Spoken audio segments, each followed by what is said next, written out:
ವೀಕ್ಷಕರೇ, ಇವತ್ತು ವಿಶ್ವ ವನ್ಯಜೀವಿಗಳ ದಿನ.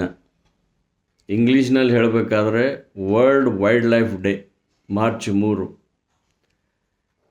ಹೆಚ್ಚಿನ ಜನರಿಗೆ ವೈಲ್ಡ್ ಲೈಫ್ ಅದ್ರದ್ದು ಇಂಪಾರ್ಟೆನ್ಸು ಏನಂತೇಳಿ ಗೊತ್ತಿಲ್ಲ. ವನ್ಯಜೀವಿಗಳು ಯಾಕಿರಬೇಕು, ನಮಗೆ ಎದುರು ಸಲುವಾಗಿರ್ಬೇಕಂತ ಹೆಚ್ಚಿನ ಜನರಿಗೆ ಗೊತ್ತೇ ಇಲ್ಲ. ಅದು ಕಾಡು ಇರೋಂಗೆ ಇರ್ತದೆ ಅಂಥೇಳಿ ನಮ್ಮ ವಿಚಾರ. ಆದರೆ ಇವತ್ತೇನಾದರೂ ನಮಗೆ ಕಾಡು ಇರಲಿಲ್ಲ ಅಂತಂದರೆ ನಮಗೇನು ಪರಾಗಸ್ಪರ್ಶ ಆಗಬೇಕು, ಪಾಲಿನೇಷನ್ ಆಗೋದಿಲ್ಲ. ನಮಗೇನು ಕಿರುಕುಳ ಕೊಡ್ತಕ್ಕಂಥ ಪೆಸ್ಟ್ಗಳಂತ ಹೇಳ್ತೀವಿ ನಾವು, ಆ ಪೆಸ್ಟ್ಗಳಾದಂಥ ಪ್ರಾಣಿಗಳು, ಮೊಲಗಳಿದ್ದಾವೆ, ಇಲಿಗಳಿದ್ದಾವೆ, ಉಳಿದಿದ್ದೆಲ್ಲ ಏನಿದ್ದಾವೆ, ಇವುಗಳ ಜನಸಂಖ್ಯೆ ಹೆಚ್ಚಿಗಾಗಿ ತಾವು ಆಹಾರಕ್ಕೂ ಕೂಡ ಪರದಾಡಬೇಕಾಗ್ತದೆ. ಇದೆಲ್ಲದಕ್ಕೂ ಹೆಚ್ಚಿನದಾಗಿ ನಾವು ಇವತ್ತು ವೆಹಿಕಲ್ಸು ಉಳಿದಿದ್ದೆಲ್ಲವನ್ನು ಉಪಯೋಗ ಮಾಡ್ತಾ ಇದ್ದೀವಿ. ಈ ಅರಣ್ಯ, ಕಾಡು, ವನ್ಯ ಜೀವನ ಎದಕ್ಕೆ ಬೇಕಂತಂದರೆ ನಾವು ಎಷ್ಟು ಕಾರ್ಬನ್ ಡೈಆಕ್ಸೈಡನ್ನು ಈ ಪರಿಸರಕ್ಕೆ ನಾವು ಬಿಡ್ತಾ ಇದ್ದೀವಿ, ಆ ಎಲ್ಲವನ್ನು ಗಿಡಗಳು ಹೀರ್ಕೊಳ್ತಾ ಇದ್ದಾವೆ. ಇದೆಲ್ಲದಕ್ಕೂ ಹೆಚ್ಚಿನದಾಗಿ ನಮಗೆ ಔಷಧಗಳ ಮೂಲನೇ ಕಾಡುಗಳು ಅಥವಾ ವನ್ಯಜೀವಿಗಳು.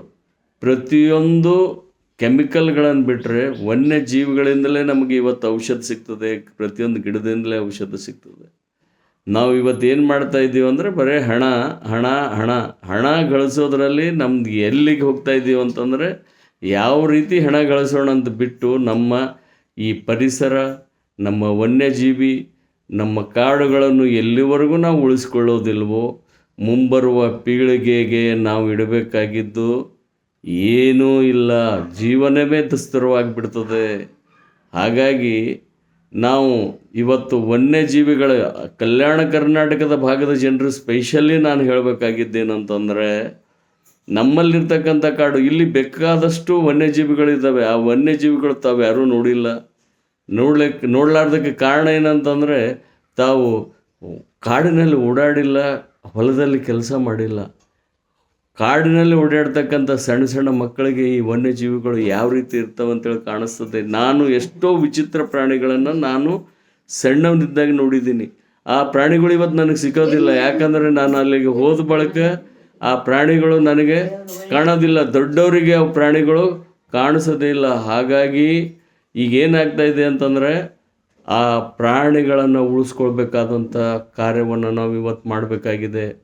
ಹಾಗಾಗಿ ವೀಕ್ಷಕರೇ, ಇವತ್ತು ಈ ವನ್ಯಜೀವಿಗಳ ದಿನವನ್ನು ನಾವು ಯಾವ ರೀತಿ ಬೆಳೆಸ್ಕೊಂಡು ಹೋಗ್ತೀವೋ ಅದೆಲ್ಲವೂ ಎಲ್ಲಕ್ಕಿಂತಲೂ ಹೆಚ್ಚಿನದಾಗಿ ಇಲ್ಲಿ ನಮ್ಮ ರಾಜಕೀಯ ಶಕ್ತಿ, ನಮ್ಮ ನಾಯಕರು ಇದಕ್ಕೆ ಮುಂದಾಗಿ ಈ ಕೆಲಸಗಳನ್ನು ಮಾಡಬೇಕು.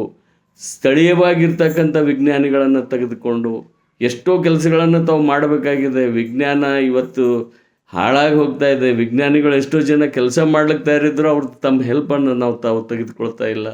ಇಂಥ ಸಮಯದಲ್ಲಿ ನಮ್ಮ ಈ ವನ್ಯಜೀವವನ್ನು ನಾವು ಎಲ್ಲಿವರೆಗೂ ಉಳಿಸೋದಿಲ್ವೋ ಅಲ್ಲಿವರೆಗೂ ಮುಂದೆ ಜೀವನ ಇಲ್ಲ.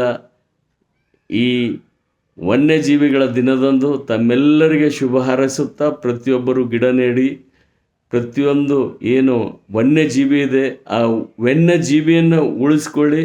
ಯಾವುದಾದ್ರೂ ಒಂದು ವನ್ಯಜೀವಿ ಏನಾದರೂ ನಶಿಸಿ ಹೋಯಿತು ಅಂತಂದರೆ ಪೂರ್ತಿ ಆಹಾರ ಏನು ಚೇನ್ ಇದೆ ಆ ಚೇನ್ ಪೂರ್ತಿ ಎಲ್ಲ ಹಾಳಾಗಿ ನಮಗೆಷ್ಟೋ ಬರಬೇಕಾದಂಥ ಉಪಯೋಗಗಳು ಹಾಳಾಗಿ ಹೋಗ್ತವೆ.